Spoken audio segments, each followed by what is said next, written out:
Good evening. Welcome to the Livonia Public Schools Board of Education Committee of the Whole meeting of January 18th, 2022. If you're following along from home, you can find an agenda on our website, which is livoniapublicschools.org. If you hover over the board tab, you can drop down to board information and you can find agendas there. In that same location, you can also find video of previous meetings if you've missed any meetings and you wanted more information on some of the things that have been discussed by the board. Tonight's meeting is a committee of the whole meeting, and by that we mean this is the meeting. This is the time that we discuss issues, typically at pretty decent length. However, no votes will be taken at tonight's meeting. Anything that is ready for a vote will be put on the agenda for the next meeting, and that's when votes will be taken on these issues. If you are present this evening in the room with us and you'd like an agenda, they can be found just outside the door and to your right. You can get an agenda there. And let me see here, I believe that's everything we need. The first item on our agenda this evening is audience communications. Audience communications is a time that we set aside for the Board of Education to listen to members of our public and members of our community. It is very intentionally not a question and answer session, but rather a listening session. We do limit each of our speakers to 3 minutes. And the reason that we have a time limit on this is so that we can be fair and equitable to all speakers so that everyone has the same amount of time to speak to the board. We do, as a Board of Education, hold firmly to the concept of respect. We teach that to our children in our classes, and we do insist on that between our students, between our adults, and between adults to our adults and students. And you will find that modeled at our board table. We are committed to behaving respectfully toward one another in this room, and that includes board members, cabinet members, any members of our audience who are participating with us, and we do ask for the same in return. We have a 3-minute time limit, as I said. Mrs. Bonifield, would you be able to time for us? Okay. At the 3-minute time limit, you may hear a timer going off or beeping, and if that happens, you'll know that that's your time limit, and if you could wrap up your comments, that would be appreciated. We do that just because we find it to be a little bit more polite than interrupting a speaker. So if you hear that timer going off, you can know it's time to wrap up your comments if you've not already done so. We have one speaker this evening who would like to participate in audience communications, as far as I'm aware, and that is Paulette Ola. Mrs. Ola, would you like to join us? Sure, thank you. Good evening.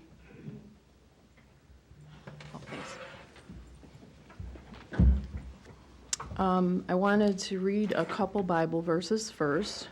Then Jesus told his disciples a parable to show them that they should always pray and not give up. He said, "In a certain town there was a judge who neither feared God nor cared what people thought. And there was a widow in that town who kept coming to him with the plea, 'Grant me justice against my adversary.' For some time he refused, but finally he said to himself, 'Even though I don't fear God or care what people think, yet because this widow keeps bothering me, I will see that she gets justice.'" And that is some of the inspiration for why you see some of the same people here all the time, because we're passionate about what we're trying to do, and I know I'm going to be emotional tonight. I don't want to, but that's who I am. I cry when I'm happy, mad, sad, tired, so it all works for me, so I hope it's not too uncomfortable for you, and I'll get better. The next one is from Galatians. It says, "Have I now become your enemy by telling you the truth? Those people are zealous to win you over, but for no good. What they want is to alienate you from us so that you may have zeal for them." Thank you very much.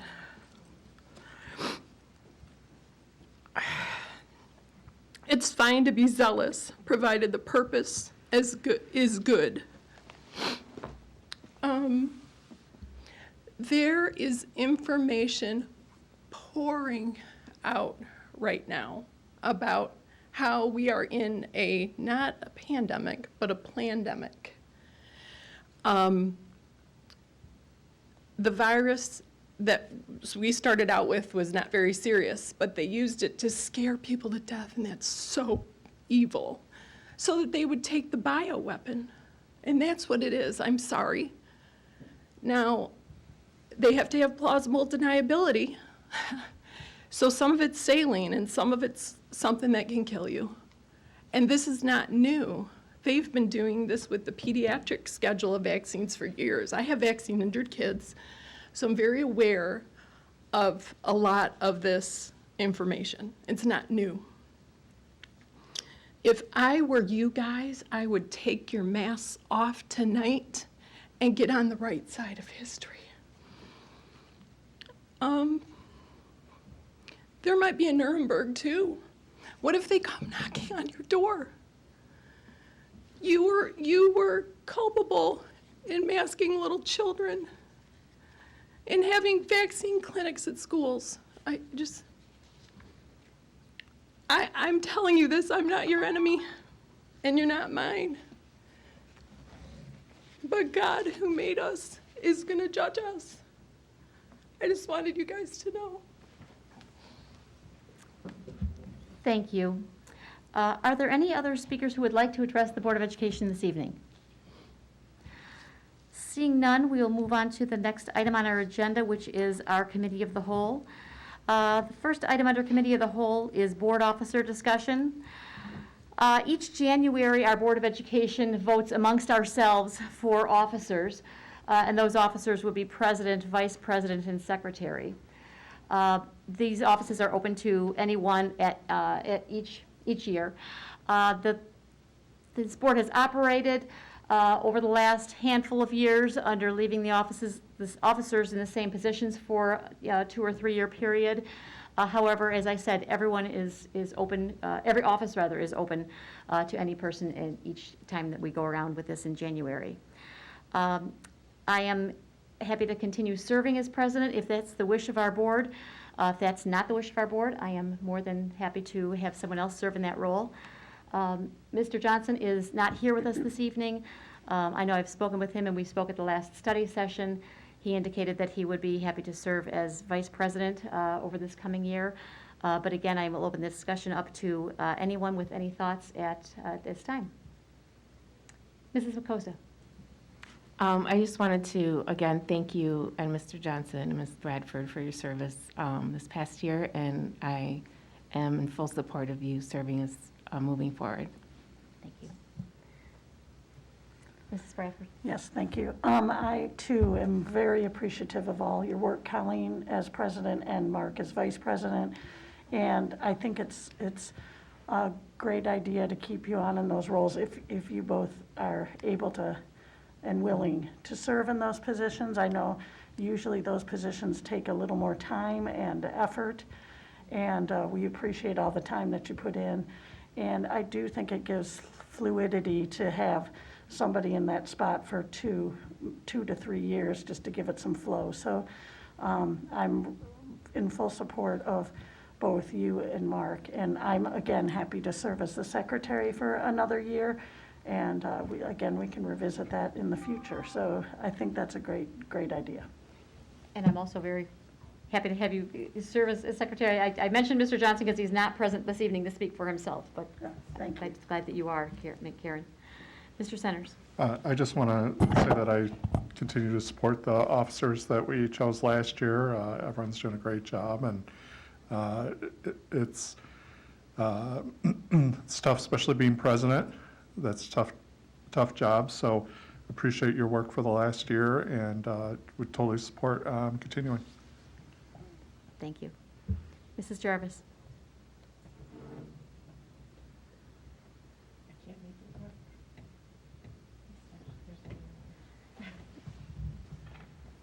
There you go. Having microphone issues. There we go. Thank you. I'm just going to reiterate what everyone said. I think that we've had some strong leadership during these times, and it's not a good time to shuffle the deck. I think the consistency will continue to see us through to follow the plans that we've already made, and that's an important thing.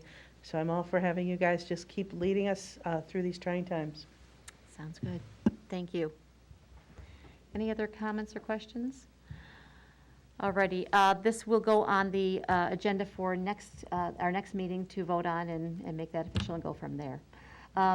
As board members be thinking too about the committees on which we serve. We do a lot of our work together as a whole, but there is some work to be done in smaller groups. So do think about committees, and if you do have a preference, whoever winds up being president after the next meeting's vote, we'll be asking your input on that. So we do try to place people in the areas of their greatest interest. All righty. Thank you very much, folks. Again, I appreciate the support, and I'm honored to serve. I really am. This is and has been a board for many years that has been a solid team. We don't always agree on every decision or every concept, but we respect one another, and we work as a team, and we support the decisions of this body. And it is truly my honor to serve. The next item on our agenda is building and site, and I will turn it over to Mr. Centers. Absolutely, thank you. Mr. Francis is joining us, and he's going to discuss purchase of maintenance equipment from the 2021 bond. Good evening, everybody. Good evening. Good evening. Purchase of maintenance equipment, this is something that you might see a couple of times as we go along, and this is a planned purchase. We did have dollars set aside originally in the plan for the 2021 bond initiative, and this is to replace some of the aging maintenance equipment that we have around the district. For tonight specifically, what you saw in your packet were some John Deere X580 tractors with the blade accessory added to that. Essentially what we're looking at is from the My Deals State of Michigan Purchasing Consortium, first of all, which would satisfy the board's requirement to bid. But this purchase is going to be for the buildings. What we're doing is we're going to be taking some 2007s, which are our oldest models. They've been used quite a bit, got quite a bit of life out of them. We will take those, auction them off for whatever value that we can get from them, bring those dollars back to the district. These will be dispersed and replace those 07s across our K8s. So we do have other models, a little bit more recent models, some 2014s at the schools as well. So all the schools aren't going to have theirs replaced. It's just based upon the age of where they're at. So we've got a dozen of those that you saw in the quote in your board packet. Essentially then the blade that we're also adding on, this will help the folks at the buildings do some mowing nearer the, in the smaller portions relative, obviously, to a football field or something large like that.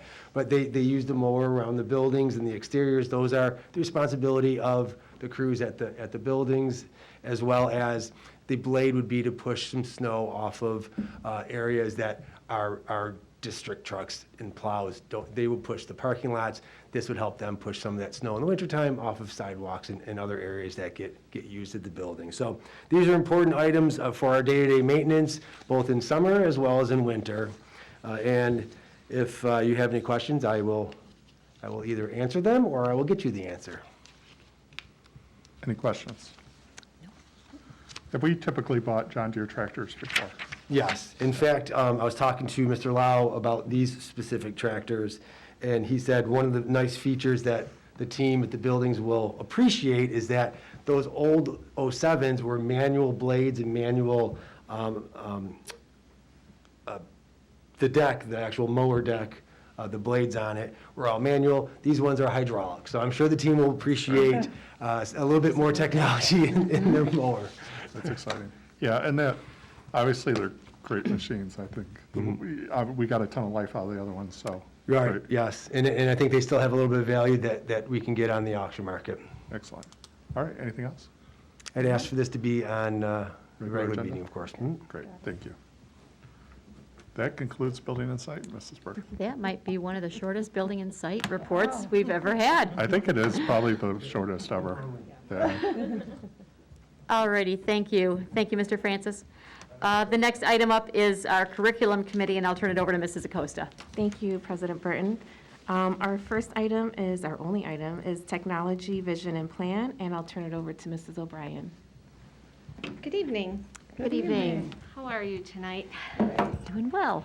Mr. Francis is going to join me, and a couple other people were planning on coming, some family sickness and some personal things came up, so you get Mr. Francis and I. No, I'll get that one. I just want to sit at the table again, usually they're longer. You're going to miss us. You felt like you left too soon? We are very excited to share with you our technology vision that we have been working on for over 2 years with a committee of teachers, administrators, and staff members. And we began this work in 2019 with a goal, with a charge of creating a vision for the types and uses of technology, and then use that vision to determine meaningful integration and then make recommendations to the Board of Education for purchases.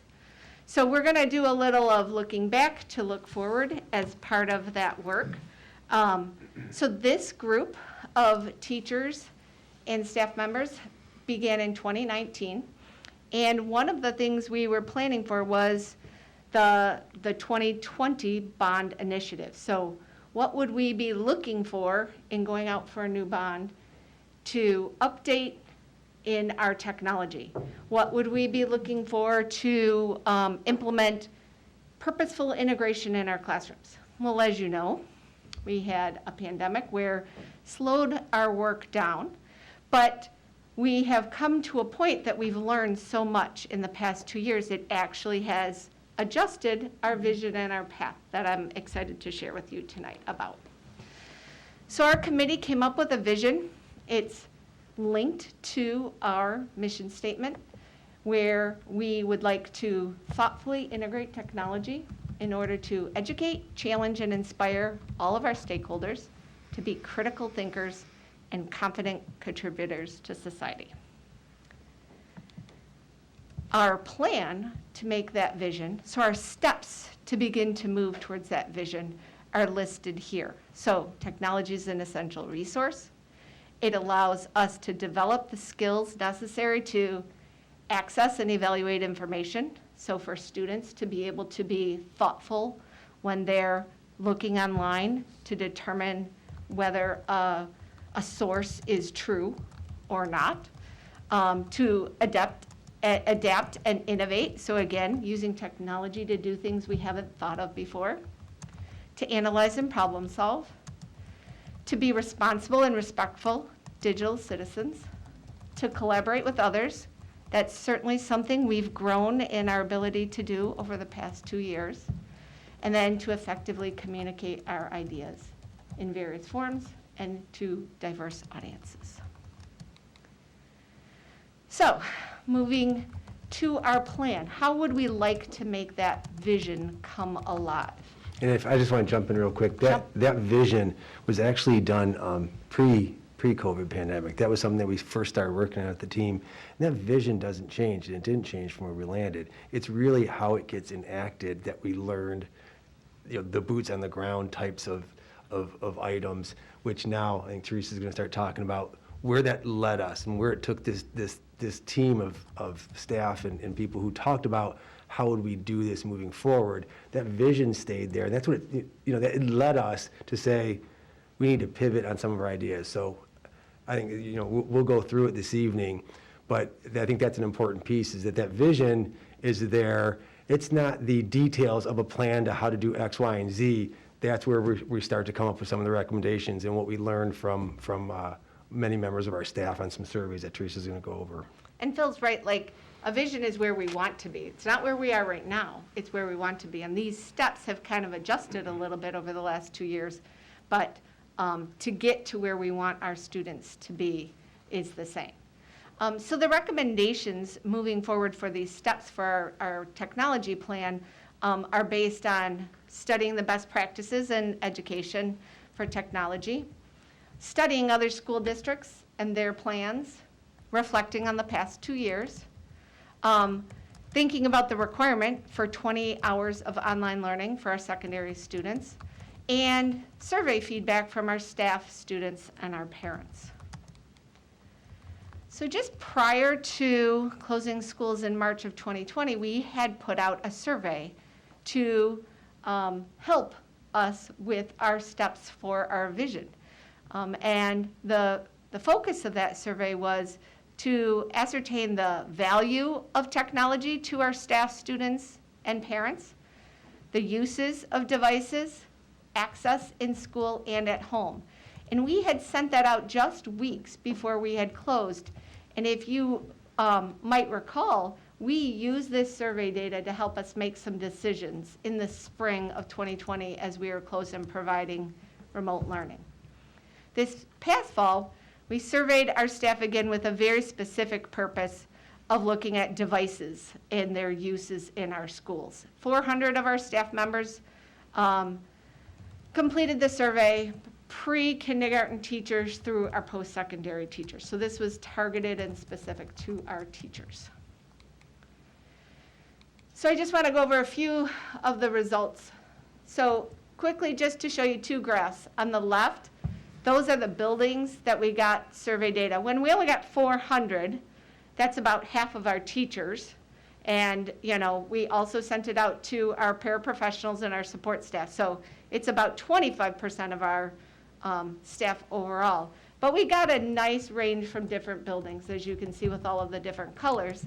And then on the right is the levels that they came from. And again, the large orange and red are elementary and secondary, which is where the weight of most of our students are. Quick caveat on those numbers. With the Yes. 400, it sounds like a small number or a small percent, but so many of, and specifically when we say teachers, not everybody who's in our teaching ranks are classroom teachers with classes at elementary and secondary in classrooms every day.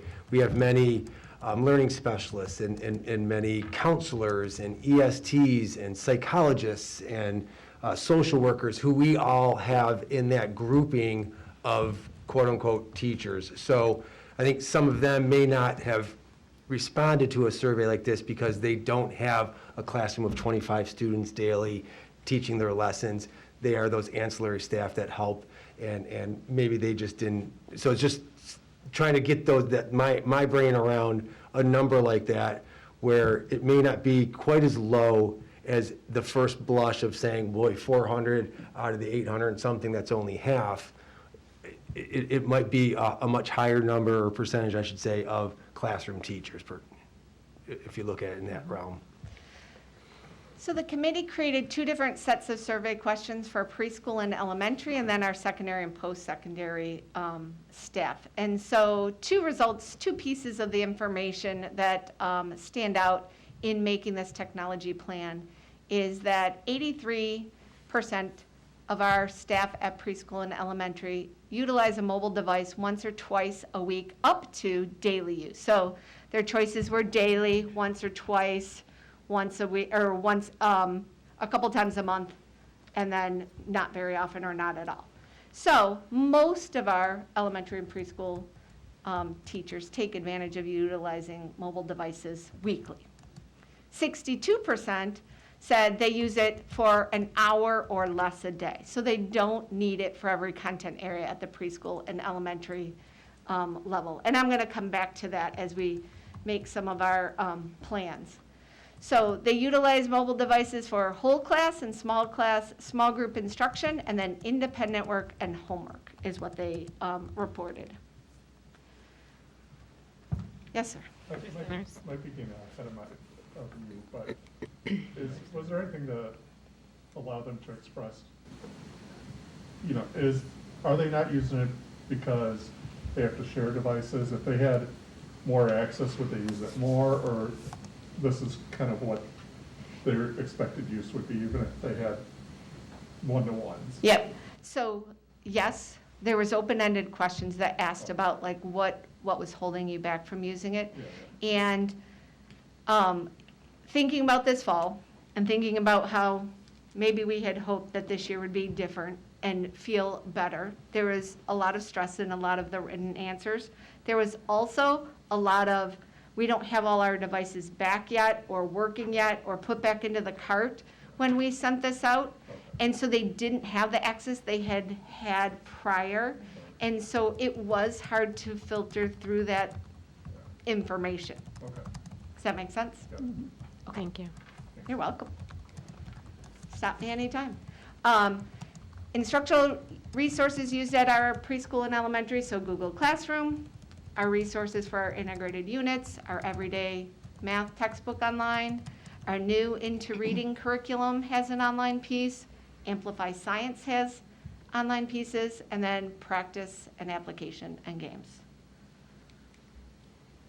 So at our secondary and post-secondary, so if you, to go back, there was 187 of those 400 that were preschool elementary and about 209 secondary. So it was pretty split. Some data that we used as a committee, so at secondary level, 53% said they have curriculum resources with online components. As I dug into who answered that question, and I wanted to share that information with you, but as I dug into that, a lot of the elective areas, we haven't been able to update all of those textbooks quite yet. And this is, you know, from the core classes, from the teachers who answered it, they were the ones who said, we have online curriculum resources. But we still have several areas of elective areas that we have not updated, and they do not have an online resource. And then about 59% have a cart available to themselves, or they share just with one other person at the secondary level. So more of those carts were available to them. They utilize them for assessments, both formative and summative, their curriculum lessons, depending on their textbook, collaboration, which is something, again, we grew a lot in the last 2 years with, researching, finishing work, and then academic supports and enrichment is what our teachers reported how they utilize mobile devices. So, where are we now? What is this plan that we're moving forward with? So again, I'm going to look backwards to the things we've put into place since 2013. So 9 years ago, we got Wi-Fi for this district. And I think it seems like it was yesterday that it happened, so it is very funny.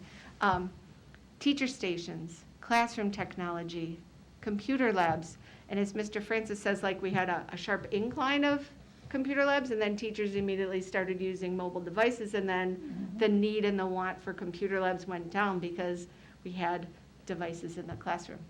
Common area presentation technology, so a room in the school that has a large screen with a sound system that they can do assemblies or large group area things. And then increasing and improving our fiber. Mr. Clan, said infrastructure to run all of these things. We've added to it, we've increased it, we've improved it, we bought the better non-squirrel. That's what we're What putting is in that now, one yes. called? It is the Squirrel guard. proof. Yeah, the anti-squirrel fiber, right? I think that's a patented name, we have to owe somebody money for that. But, yeah, and there's even, was a redundancy that occurred, so if a line was cut, we could, we could have a secondary line. Wayne Risa eventually actually ran through our fiber network and put their resources behind that, and they have a server here. So there's been 9 years. It does feel very quick, but quite a bit changed even over those 9 years from that, wow, we just got Wi-Fi, to today. So, and we purchased a lot of Chromebooks and devices. So just wanted to go back to show you how many we have purchased, but that's not how many we have in our buildings right now. So even looking at 2020 purchases of that 4,700 devices, those were to replace the 2016 Chromebooks. And as you see on this slide, I switched from Chromebook to devices because we started to broaden what we were purchasing. We purchased those Surface Go Pros. Surface Pro 2s, yeah. Choose. And then laptops for courses that needed a laptop, something with, more memory and more hard drive. And so these are the purchases we have made up to date. But what is our plan, our continuous replacement plan as a part of our technology plan? If you can pause a second, I can. I just want, so for anybody that's going to watch this tonight, live, or in the future, those Chromebooks that Google stopped supporting them after so many years. And I know that the board knows that, we've talked about that in the past, but just for those at home, we don't just say, boy, it's been a few years, let's go get some new ones, because that's fun, even though that's sort of the world we live in. If everybody pulled out their phone right now, we'd see who has one from 6 or 7 or 8 or 9 years ago, and usually most people don't.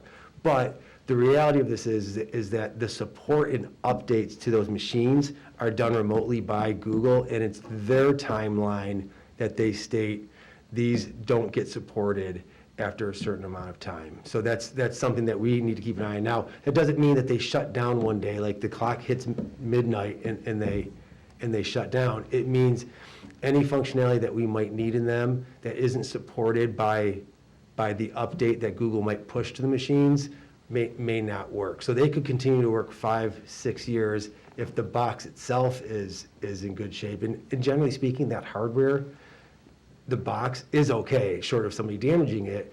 It's really the support and what the machine itself can do as time rolls on, based upon the lack of the updates that are being pushed by Google. So that's just a little quick, piece to it. So it's not something that we say we want to abandon these after a few years. It's eventually they become obsolete, right? I mean, it's a decent word for it, because they start to glitch up, they don't work as well. Battery life, as everybody knows, on a machine after several years really degrades. That's another issue.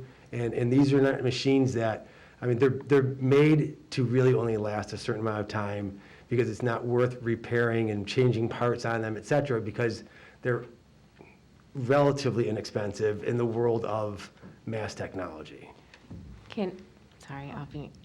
What's the life expectancy for an average Chromebook? The support is 5, right?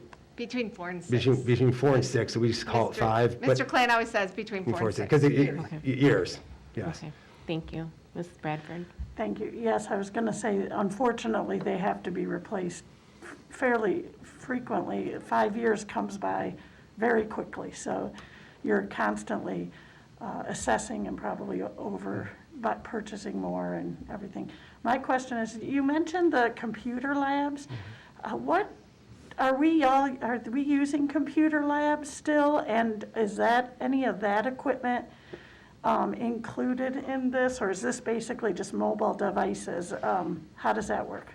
The major focus is the use of classroom technology and mobile devices, but we are updating and replacing our computer labs on a cycle, just like we are with devices. We have, in most schools, trimmed back the number of Traditional labs, the Traditional hardwired desktop computer labs, which were very pervasive for a long time. And a teacher would take their class, they'd sign up in advance, take the class down, second hour, whatever the case may be, or whatever time period elementary.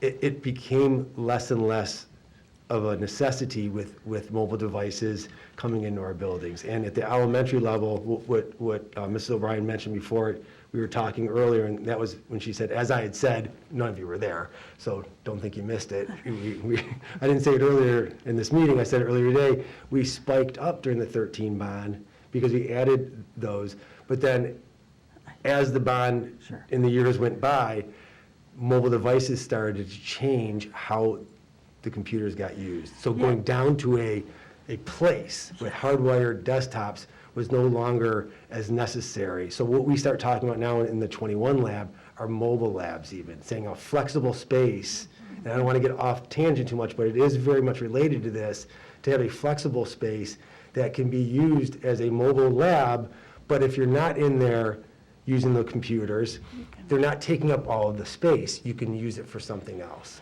And that's my point, is it's pretty amazing how quickly, in a short span of time, that changed. And you can see, like, when I talk about being in college and the dinosaurs that we had, and how quickly everything changes. And like you said, at once, those labs that's what we all purchased, was the hardwired.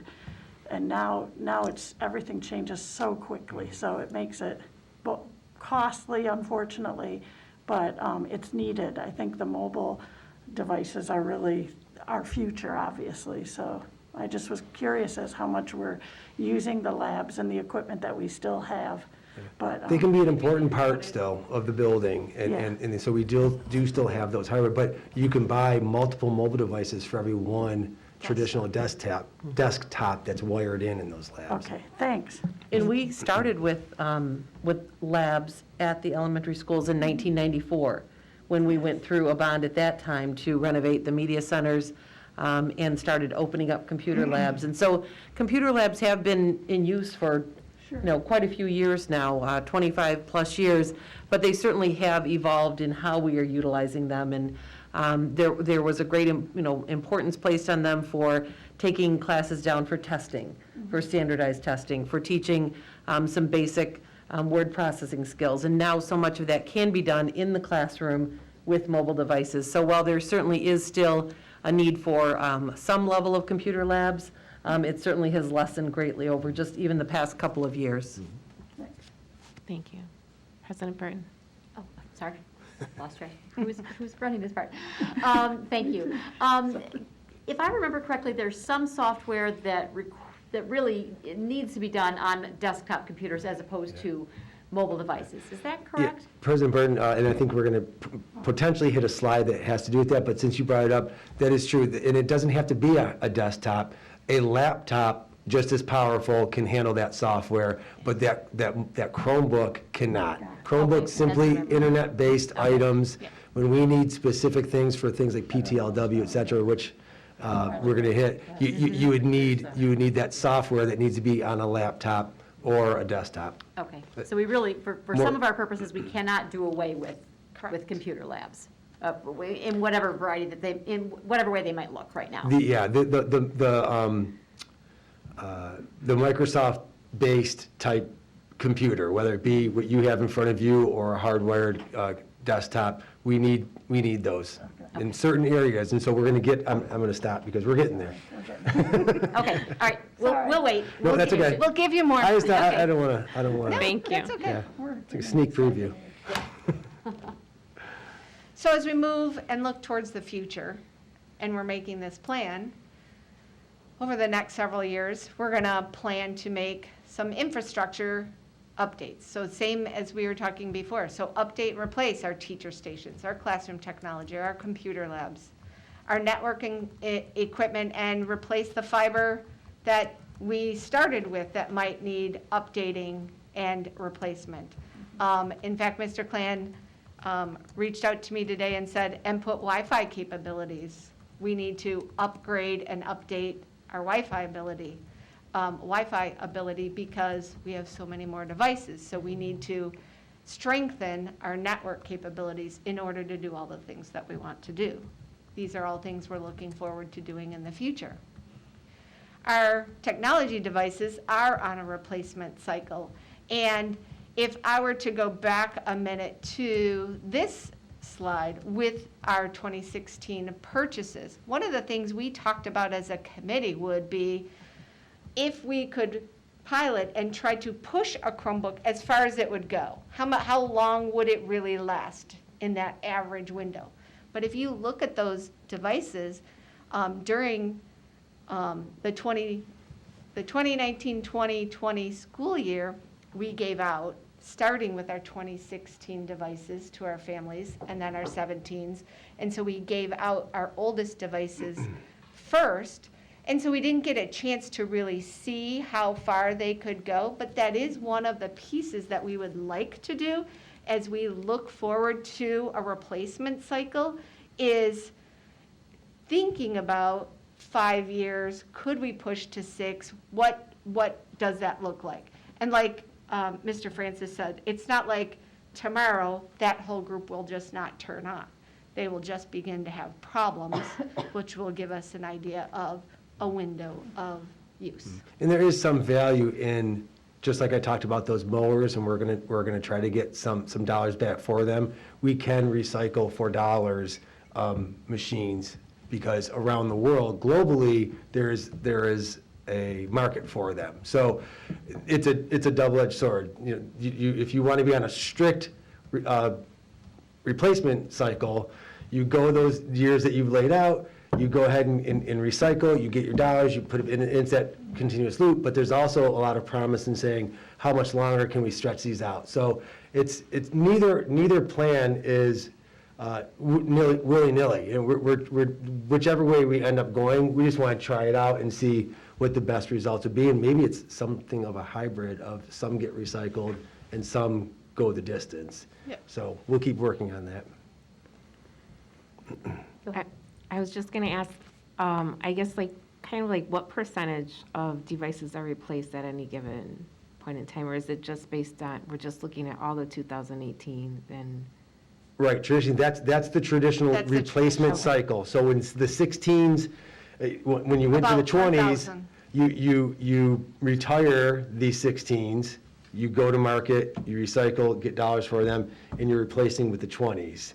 So what Mrs. O'Brien's talking about is saying, maybe we only do that partially, that type of plan, and keep others partially to get more use out of them. And we'll eventually get that right spot of how long we can keep them without batteries starting to go here and there all the time, or the updates affecting the use of it. So I Maybe we know- get good use out of it. Sorry. I know that we're saying, we looked at like over 3,000 and then 4,000. How many devices do we have? I guess like, that's not all of them, or that's just like a quarter of them, or that's like, are we looking at, that's half, we're purchasing half of what we need at any given time? I don't know if I'm explaining myself. No, it's really No, more like a I- ballpark of call it a quarter, just to be Yes, that's rounded. what I would Okay. say. About 25%. Okay. President Burton? When we do sell some of our older devices, I forget if the purchase of these comes out of the general fund or specifically technology budget of the general fund? Actually, this would come out of bond dollars, wouldn't it? We've been purchasing mobile devices from different areas. They're bond eligible because we did have that on the ballot, both in 13 as well as in 21, and we have a budget line for that. With the passage with the sinking fund legislation, we also, our allowable expense would be through the sinking fund. And right now with ESSERs and other items, those are all allowable. So and there's grants out there as well. So there's 4 different ways without even talking about general fund. Okay. And that would be a 5th. And then when we are able to sell some of these devices that are older, what fund do those dollars go back into? Or is that a Mrs. Smith question? It is, and generally speaking, based upon board policy, Sounds that it right. goes into the general fund, but property, when we hit that certain level, would go to the, Capital projects? thank you, I just completely blanked my mind. But yes, that is where it would go. It doesn't go back into the bond or back into the sinking fund. No, it wouldn't go into the bond It or goes- sinking fund. I'm right. thinking, does it go into general fund, was my thought, or does it go into specifically a technology fund to be used to purchase new technology? It goes into the general fund. General fund, okay, okay. Thank you. So when we think about the replacement cycle, I'm going to now move forward a little bit to our vision and our thinking forward. We do have planned replacement cycle. So Mr. Klan has that cycle of purchases. But the committee, as part of our technology plan, is saying, consider replacement plus cycles. So when we were talking about 25%, we also want to be thinking about making sure that as teachers want to use them more. If you think back to some of the survey information, and I am only using it once or twice a week for about an hour, but as I get more professional development, more ability and opportunities to utilize technology for different purposes, we want to make sure we have our eye on the future and think about replacement plus. That those strict replacement numbers might grow as we have additional needs for them in our schools. So we want to be thoughtful about that. So thinking about that, our technology plan's recommendations is to have the right device for the right purpose at the right time. So providing our students with the device they need for their course, for their age level, for their needs, for the right purpose, so providing them with that technology that helps them in their coursework, to be a thinker, to be a scientist, to be a researcher in the media center, in a classroom, and then at the right time, making sure they're available to students and staff when they need them. So this is our vision, like mission statement, or your quick right device, right purpose, right time. And I'm going to expound on that a little bit. So the right device, Mr. Francis was talking about this a few minutes ago. Chromebooks will continue to be the device that majority of students will use. We will purchase laptops. We have those Surface 2 Go tablets will be purchased and provided based on the needs of an age level or a course. But we also want to be considering new technology as it's developed as ways to provide our students with what they need. We didn't want to say, this is our thing, and everybody's getting this thing. Whatever you're doing, you're going to use this thing. Well, this thing might not work with everything. We know already that in much of our secondary classes that have specific software, it doesn't work. That thing, i.e. the Chromebook, doesn't work. So the right device for the right purpose. So the right purpose, and I went back to some of our steps for our technology vision. So the purpose is going to grow and change over the next several years because we now have in place a vision, and we need to now put into place steps to reach that vision. So if I want to analyze and solve problems in a middle school math class, what might I need differently than I need today? Or what do I need today? And then as that grows. So making sure that we're providing our students with the technology devices they need for the purposes in their classroom.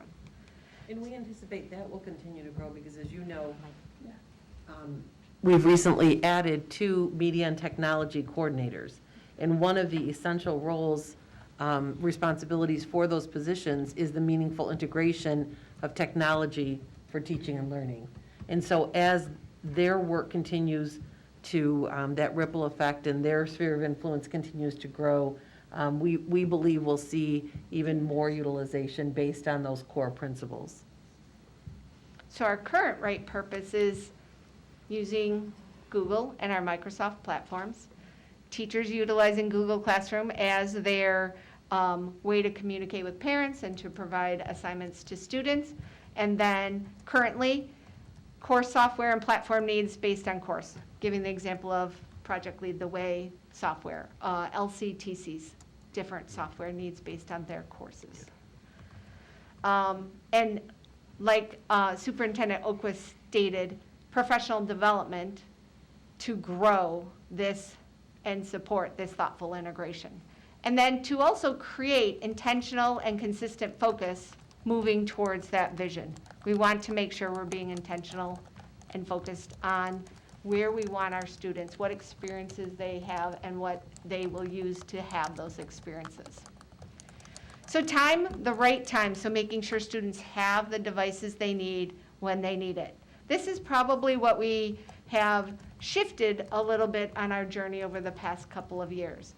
So we are recommending moving forward with this vision that students have devices available whenever they need them. Devices could be available to them at all schools through a variety of ways. So at preschool through first grade, shared devices, because those teachers in the last 2 years actually have pulled back on their use of technology based on remote teaching and developmentally feeling like that was very difficult. It may go back up a little bit once we're back in person and have more of a consistent educational experience. Second grade through post-secondary, our vision is to have a cart in every classroom. So those available to all of those students who will utilize and have them available for multiple purposes throughout the day. And lastly, we want to make sure all students who need one at home can check out a device. So having a purposeful plan and process for families to check them out. And one of the good things that has happened, do you want to share about the grant? Yeah, Mr. Clan had applied for a grant that was a very specific grant. It had to do with technology for those who need it at home. It's like an at-home technology piece. So it isn't a grant that's allowable to just buy any technology for all students. It's specific to requiring that the family states they have a need. And so we did get that grant, and that was a very big, we were very excited to get that, because we know moving in this direction, it just was it was happenstance that they came together at the same time, us coming, landing on a plan like this, and Mr. Clan saying, look, we got this grant. And like I said, it is something that families would say, and we can set this up, and we'll have the processes and procedures, but again, it's not money that we are allowed to just buy anything for everybody. It is specific to a need base, and it's very helpful in this situation. Mrs. Bradford? Along those lines, if they do get the devices, will there be a problem with getting, the service, what am I saying, the Wi-Fi and everything for that? Or Yeah, how and does that's that actually work? part of That's this, part of all it. of that. It's kind of the whole kit with that, is Oh, that this okay. grant was not just the device, but internet access, hotspot, et cetera. Oh, perfect. All of that was sort of part of the ability, and it came from the idea that schools closed and students were going remote all across the country, to say the government wanted to have a grant for families and students at home to make sure that they were connected. Perfect, thank you.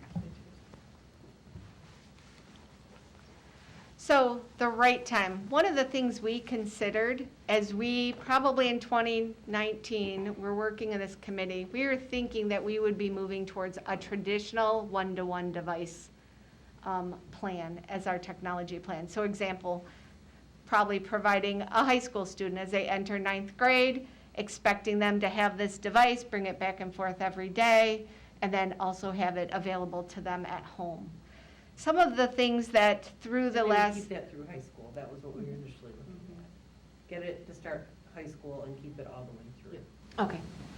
And some of the things that we've learned over the last 2 years, both from other districts and things that we've learned ourselves, is students forgetting their device, so then they have to go down to the media center and get one, so missing class time, or it's not charged. So some time loss, some learning loss in keeping that school item with them at all times. Damaging, carrying it back and forth are things that we have found. And we had people say, so I have a better device at home. So they weren't necessarily using them. And in talking to districts that have a one-to-one plan, many people ended up turning them back in because they have something at home, or their child wasn't using it enough, either at home or at school. And so we've learned from our own experiences the last couple of years and some other districts. And I think our ability to grow our time and use of technology in classrooms, right? So we're not quite there. We see with the survey results, we're not quite there for a student to have one of those all day long for all of their classes, when possibly 4 of their classes it's staying in the book bag, or it's not, or it's being brought out for the first 10 minutes. So we need to grow. That's part of having a technology vision, is we need to grow our ability and uses for that. And so that it's consistent. And then the other thing that we talked about really was financial, that if I'm in a PLTW course at high school, I'm going to need a laptop. I need that stronger device. Then therefore, I have that device for all of my classes, but I really only need the laptop for the one class where a Chromebook would be fine in my ELA class, or a Chromebook would be fine in my math class. So the cost for high school students would go up because every student who had some of those courses would need a laptop for their 4 years, instead of having the right device for the right purpose at the right time. Then we would be able to provide them. When they're in PLTW classes, we have laptops available to them. So some other things we need to evaluate as we go forward with, again, that replacement plus thinking of maybe having more than what we have now, is exploring where they're going to be charged. So if we're saying 2nd grade through post-secondary, we'd like a cart per classroom, a cart. We really need to think about space. We have some schools that really don't have space for a cart in every classroom. We have to think about charging, like having the electricity. Where's that going to be? So some thinking about some possible different ways to store and charge devices as we move forward with this vision and this plan. So moving forward, we're presenting to you our vision, our looking forward of what we'd like every student in Livonia Public Schools to have the availability and uses of technology, starting at preschool through our post-secondary programs. But our steps to get there, we look forward to now having our committee shift its focus, break into some subgroups, and really begin to make some short-term and some long-term plans of how we're going to move towards that vision. Thank you. Mrs. O'Brien? I'm looking here. Mrs. Branford? Question, you did mention at the end there, charging stations and things. Is a part of this piece teaching at a young age students how to take care? And you have to plan, like even us, when we have our devices, we have to make sure they're charged. And how do we get the students to understand that there's a lot of care that goes into using one of these devices? And will there be some curriculum for that across ages? Like I'm assuming it should start at a young age, how to use it properly, how to charge it, make sure you're ready. I mean, I don't know, it's some type of a curriculum for taking care of your devices. I think that would be really helpful, so. I think, having Mrs. Bowling and Mr. Casada in their roles, and Mr. Casada has been on this committee since it started. Mrs. Bowling, this is something she did for the county, so bringing some of her knowledge there, helping us to do exactly that. We have things that our media specialists make sure they teach students how to do in technology, on the, the how to move the mouse, how to sign on, how to all of those pieces. But now, what does curriculum look like? How does maintaining and taking care of your device? Just like you would, how do you take care of your books? How do you take care of your things in your desk? Those types of things. And what's developmentally appropriate. So that's part of that sharing, and then, a classroom set of materials. But yes, so that's one of our goals, is to create and grow our current technology skills that we teach our students, so that when they leave our schools, they are ready to be responsible and utilize technology to help them learn more. And that is a purposeful item, because it's different using and caring for a laptop or a Chromebook than when you go to the lab. You go to the lab and you sit down at a desktop, it's always plugged in. Right. There's this big mouse and this big, fairly substantial keyboard. You're not picking it up and walking around with it. So it's that use. It's what we do with our children in all areas, especially at the elementary, when we're introducing something new to them. This is how you use it. This is how we care for it. And it's not an automatic transfer from using a desktop to a mobile device, because there's things involved. One of the biggest, as I mentioned, getting up and walking around with it, which you don't do with a desktop. Yeah, it just made me think, I know when I was subbing, I remember the carts in the classroom, and if the kids aren't putting them in and plugging them in properly, a lot of times they would go to get one, and it's not charged. So obviously your lesson might have to change, things have to be adapted, because the machinery is not ready. So those are really important parts of especially utilizing every day in the classroom, making sure that they're all charged and things like that. So I'm sure that comes with the territory, for sure. Absolutely. President Byrne?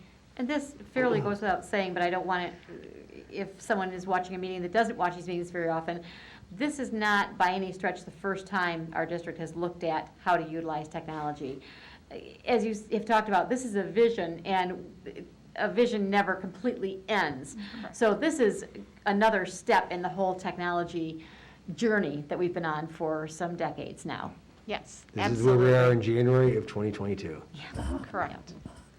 And I will say, this is, a piece of this really is talking through that whole question, because one of the things we often get asked is, are you a one-to-one district? Do we have, how are devices distributed or available to students? And I really appreciate the thoughtful shift in thinking about having the right device at the right time for the right purpose. So knowing that all of our students will have devices available, whether at home or at school, without some of the challenges that we've seen when you actually distribute a device and say, now this is yours, bring it back and forth every day, have it charged, have it ready to go. Don't forget it, and take it out of your backpack. Having, really talking through the logistics of that and learning from other districts that have done that was an important step, and certainly something that even helped shift my thinking on where we may be going with this. So the idea that students will have the right device for the right purpose at the right time, we believe is truly the most prudent way to go, and to utilize the support from our community, both through the bond and the sinking fund. And as you know, we also have some planned use of our ESSERS dollars to be able to support that for this first round of replacement. Ms. Bradford? Sorry. I really like how, in the direction we're going. I do have a question. If a student does have their own device, how do we handle that? Do some students bring their own devices to school currently? Or is that usually we ask them to keep them at home, or how does that work? So again, I think over the past 2 years that has shifted a little bit. We had a few schools who had bring your own device prior, and most students have a phone, right? So a lot of teachers have some things that they have students do right on their phone, and they do have that device. I think that is part of this plan moving forward, is if they have devices, where does that fit in with this plan to make sure that they have it with them at all times? So it is something we've talked about. We do not have a plan forward.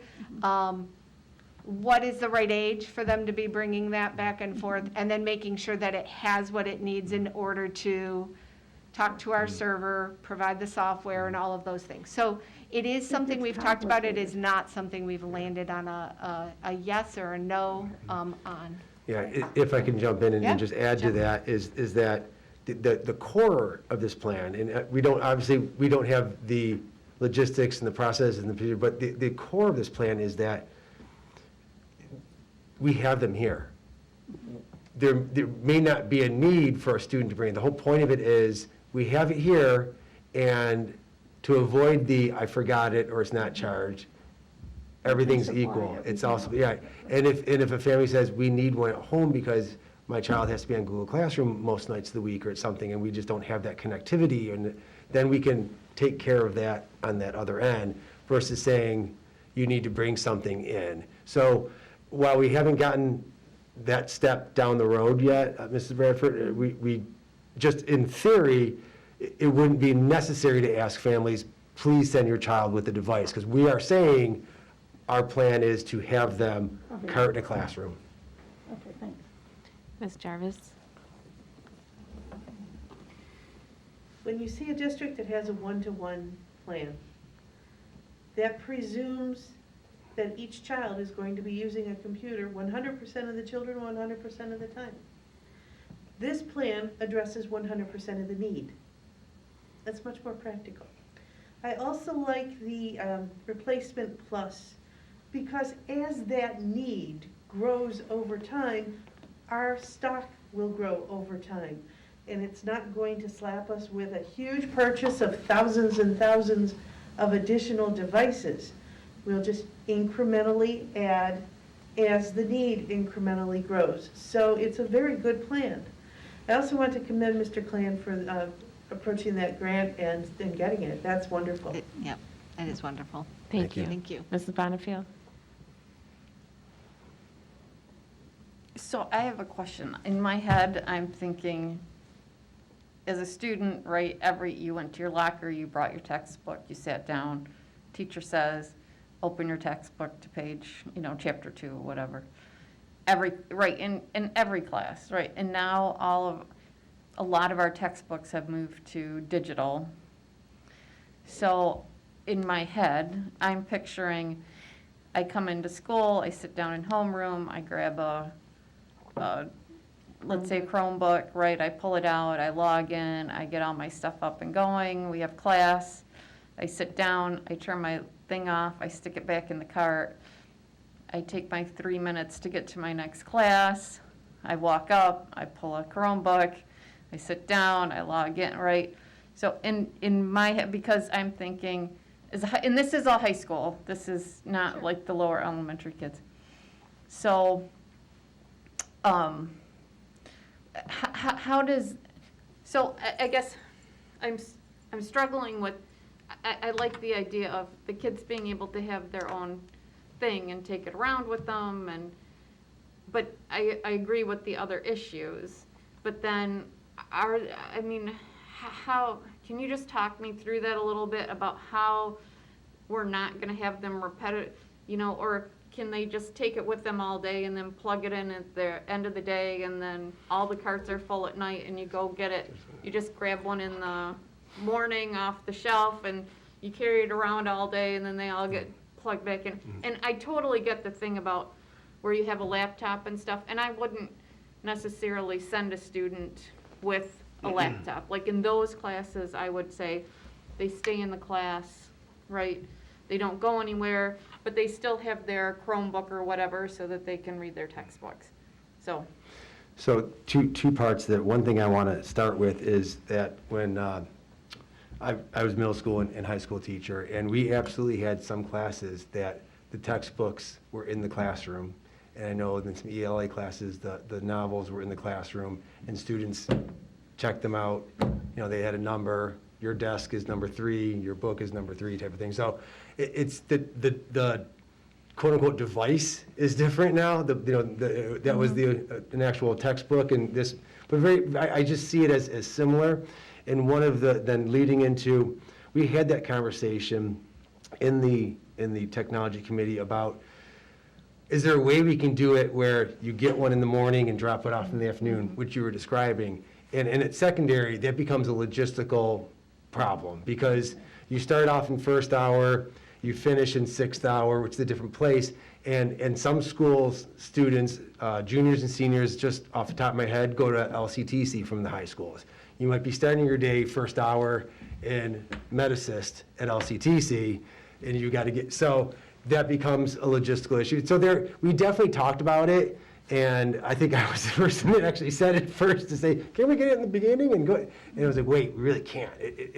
Elementary, probably. You come into your third grade teacher, that's your third grade teacher for the day. But we did walk through that, and we're still talking about all of, like, nothing is set in stone, but the ideas that you brought up were things that we tried to go through as well. We sort of picked out all those threads and landed on, at elementary, it would look different, how it's coming in and going. The use from the survey is less at elementary, can be more, and then we think about, I'm going to leave this first hour ELA class, and now I'm going to my weights class or my PE class or my, whatnot. And now where's that going to go? Well, that's going in that locker room, and I've been in those locker rooms. So there's a little bit of that logistical issue. I was going to say nightmare, I won't, but there's a logistical issue on some of it. But we definitely talked through it, and we'll keep talking through some of those ideas. I think the vision of the right device for the right purpose. As we have enough purposes grow, if truly we are utilizing in an 11th grade student's day, they're getting one, they're closing it, they're going to their second class, they're getting one. If it becomes that strong of a resource that we are using it every day in all the core classes, then this is something, the replacement plus. We need to be thinking. What's next? We need to constantly be future focused. We just don't feel like we're quite there yet, where a student would use it and it would be, correct, it would be an everyday, every hour thing. So we just don't feel like we are there yet. Yeah, you're definitely going to step into classes throughout the day and not use it at all on any given day. Yeah, I just remember, you in between classes, you went to your locker, you got your, right, your book and your notebook, and you sat down. And so in my head, that's what I'm picturing. But, it's very well thought through, and I appreciate your running me through that. Thank you. Thank you. It just made me think of a student that got their device first hour, trying to find the cart that they pulled it out from and returning it to that same cart for tracking purposes and accountability. So that, Because there's for a me, is slot like in that cart, a too. scary, itchy. They're not Yeah. easy to Part plug in. Z, slot 12. Yes, so Yes, that's, we had that that's a challenge. conversation. Yeah. Yes. Yes. Any other? It's not simple. No. It really isn't. That's all the points you brought up, all the points you've all brought up. It is not simple, which is why there isn't necessarily one way. Right. I think for the amount of use there is right now, this is probably the best way. And that may look different 2 years from now. Sure. Ms. Bonnefield? I just also want to advocate for I know we balance between being fiscally responsible and having what we need, but, back again, if you're looking at textbooks, is where we got into a bad place where we wound up the kids were getting old textbooks, right? Because we couldn't replace them. So as much as I love the idea of stretching the life of the devices, and historically what we've done is we've replaced the new ones where they need to go, and we've taken the old ones and put them where maybe we can still get the use out of them, but it's not what we need. But I think for the kids and the technology and we're kind of in between when we used to keep stuff forever because the technology didn't change, and now it's like literally once you get it in your possession, it's obsolete. That, I don't feel bad about recycling keeping the cycle going so that the kids because then your kid gets a 5 or 6 year old, on its last leg, piece of equipment, and it's got, word perfect on it and stuff like it. And I know we went through a lot of years, and we've done that ourselves personally at home, where we've tried to stretch it out. But I think it's important that as the kids are learning, they're learning on the devices that are current at the time, because they're learning on old devices now. They get out, then they're going to get exposed to the new updated softwares, and I think we've seen that like with our CAD programs and stuff like that. And I think a lot of the help, and it used to be everything was on your hard drive, right? And so you had to buy updates and stuff like that. Now with, it's always updating, always updating. We don't run into that. But I think the balance between keeping us current and keeping us fiscally responsible has also been, well thought out. And Thank you. Mr. Centers? Yeah, I just want to echo Mrs. Bonnefield's thoughts on that. I do think there's like a frustration level when there's a device and it's just not performing the way you need it to and want it to. So finding that balance, I think, is definitely important. And I would hate for us to get to the point where we extend them and there's a lot of students that are just having really trouble with their devices. It's a real frustration for them. So I totally agree. Yeah. Thanks. And just to clarify that point, because you both make very good points, and I think we need to just clarify that we're not looking to try to stretch them to where they're limping along. We want to see a section of them, how long do they go? Because what we're told by Google is, we're not going to update anymore. Well, what does that mean, and what's it going to affect? It's not going to, the clock doesn't strike midnight for Cinderella and it no longer works. It's a matter of how long until there is some, and to me, the battery life is also a piece that we need to talk about, because they're not really replaceable type batteries. It's not something. So I think we want to venture out into what is it that has a useful life, but not a damaged goods, so to speak, that we're handing out to the students. So this is just for the committee of the whole, so this will not come back to the regular agenda until we will bring forward to you a recommendation for purchase based on the plan. However, we remain open at any time for feedback that you have based on our discussion this evening. Thank you so much. Thank you. This concludes Curriculum Committee. Thank you. Next up is our Policy Committee, and Mr. Johnson is not here. I will turn this over to Mrs. Bonnefield. She's probably going to bounce it right back to me. sorry. So we have one item tonight on the policy committee, and that is the board policy BCB, general order of business at regular meetings, and President Burton is going to help us out with that. Yep, this is rather straightforward. a bit of this is cleanup on our policy. This policy is on our general order of business at our meetings. We really kind of codified in the first item that's read, recognition and other communications items under communications, because we typically do handle those first. And then recently, when we were receiving communication on the same few issues, multiple meetings in a row, we began handling response to prior audience communications before new audience communications of that evening, because in doing so, frequently it answered the questions of those who were coming to speak to the board. It was suggested by Mrs. Bonifield that we just make that permanent. So we did, and in that same time, we moved written communications fell right within there, so we put it in the right order. So now under the communication sections, we will just pretty well codify that it's recognition and other communications items, then our district update from the superintendent, which has been working out so well, so that we can have lots of our celebratory items be heard by most folks who are listening to our board meetings at that time. Followed by written communications, then response to prior audience communications, followed by audience communications. And that is the reason why we moved specifically response to, so that we can answer some folks' questions. And it has happened already, where a few folks have said, never mind, my issue's already been handled. So it's taken care of the problem. Are there any comments or questions about this suggested change to our general format? Mrs. Jarvis. Thank you.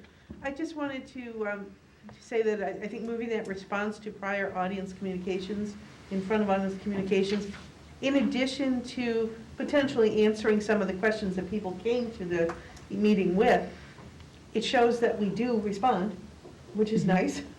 A lot of people wonder. We do respond. And it also acknowledges that we don't respond to that evening's messages. We are good responding point. to previous communications. So it does help people become more familiar with the process. I would love clarification on written communications. In all the time that I've been at meetings, I don't think we've ever had any. And for the benefit of people who are newer than myself, if we could elaborate on what constitutes written communications, that would be wonderful. I believe that started, it predates me, I know, and I've been on the board for 12 years, but what the purpose behind written communications really is prior to email, when we may have received written communications mailed to our home or to the school board office. But the purpose is are there any written communications that a board member has that they need to share with other board members? Now, in light of email, that almost never happens, but in the chance that it might, it doesn't hurt to leave it on there. But that was its purpose. I know when we receive an email, we typically all receive it, and those times that we don't all receive it, we forward it to one another to make sure that everyone has the same information. But that's my understanding of it. Mrs. Oakes, do you have anything to add to that? No, and I think it's important, too, that those were not necessarily shared verbally. It may just be you received something, you made copies of it, and it was just distributed at the table. Right. Or somebody was recognized for an award or something like that, and it was notification of that, you would make copies and send it out. So it was not that the written communications were read aloud, it was that the written communications that were received by one board member were distributed out to everyone. Very good point, because they definitely folks can communicate with us via email, they can write to us at the board office.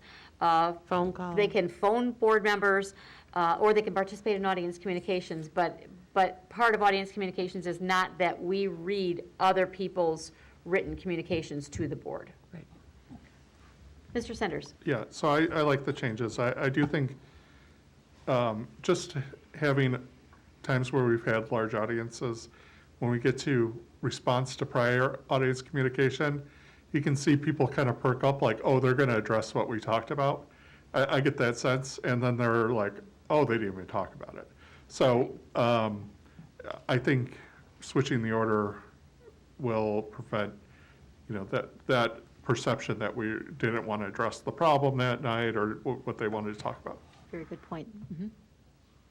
Any other comments, Mrs. It's Akos? generally Oh, used for widespread items, not every item is going to be responded to. That's Right. kind of what I was going to add, that the response to prior audience communication, it doesn't mean that we're responding to all the emails that we received publicly, right? It's maybe, not the one-off emails, but maybe there's a general consensus that we receive that, okay, it seems like the community needs clarification on this item, and that's what we're responding to. well, even, not necessarily it is specifically responding to prior audience communications. Okay. So when folks email us, if they have a specific question, we respond back, or if it doesn't pertain to board business, but rather it pertains to the administrative team may respond back if that is appropriate. But this is specifically for response to prior audience communication. And as you said, if the question that was brought to the board pertains to one student in one unique situation, yes, we're not going back through that entire one student's issue. But if there are questions asked, frequently it is folks who are just sharing their opinion or their thoughts or advocating for one point or another. Those are left standing as they are. If there are specific questions that are asked that are of district-wide interest, then that's what the purpose of responding to prior audience communications has been. More often than not, our audience communications really is a time when the audience member or the community member is sharing their thoughts or advocating for one action or another, as opposed to asking questions of a situation. So it's more time to set aside to answer questions that are of district-wide interest if need be. And I would just add, I also am really happy to see this. I think it does create the sense of open communication, and that we're actually listening to our community and responding in the best way possible. Yeah. Thank you. Anybody else? Alrighty, this being under bylaws of the board, this will go for a first reading at our next general meeting, and it will be voted on at the general meeting following that. So, alrighty, next item on our agenda is Finance Committee. Mrs. Bonifield? I have nothing. We do not. All set. Thank Alright. you. Next is Personnel. Mrs. Bradford? We don't have anything. All right. Nothing, Mrs.? None this evening. Okay. And lastly is Legislative. Mrs. Jarvis? We do not. All righty. Okay, that brings us to the end of our meeting. It's one of the rare shorter Committee of the Whole meetings. So thanks to those of you who have tuned in or who are watching later or who have attended the meeting this evening. And we wish you all a very nice evening. Thank you. We're adjourned.